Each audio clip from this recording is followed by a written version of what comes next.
Microlecture 24: Latin America and the World Economy. The wars of independence left the economies of Latin American countries in ruins.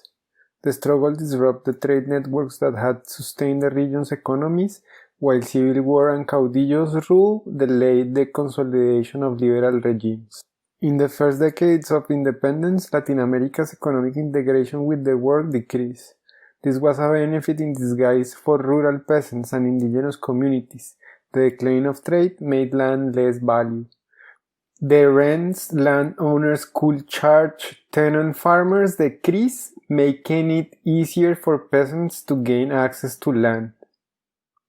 By the second half of the 19th century, the Latin American elites made a compromise that combined liberal political ideas and liberal economic policies that favored large landowners. These large landowners then began to accumulate a lot of political power. It was thanks to this compromise that political stability returned as well as economic growth. With more economic growth, there was also foreign investment, something that connected Latin American economies to the world. Indigenous and rural communities paid a high price for the return of economic growth. As the value of agricultural exports increased, so did the value of land. Governments, foreign investors, and large landowners seized indigenous lands through war, legal action, or coercion at a dizing rate.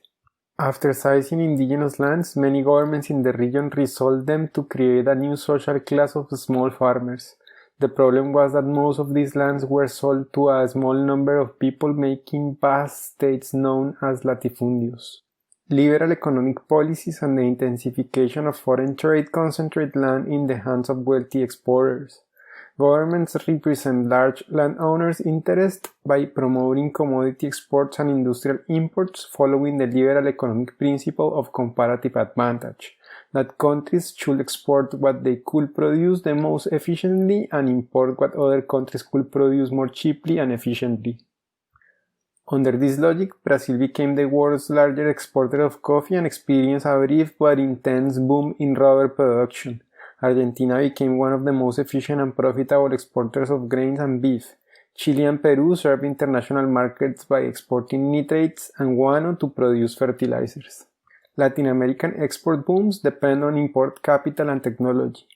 In the Caribbean, these came mostly from investors in the US, while in South America it often came from Britain. As it happened in the United States, the process of nation-state consolidation in South America took place through military conflict.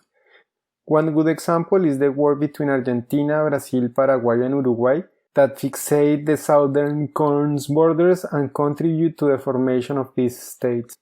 In other countries, similar violent processes serve the same purpose. The wars were accompanied by ambitious infrastructure projects that linked inland areas to the coast to transport goods to Europe and the United States.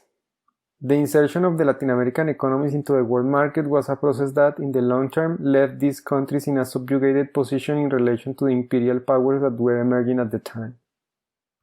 This is all I have for you today. Thank you, and I'll see you next time.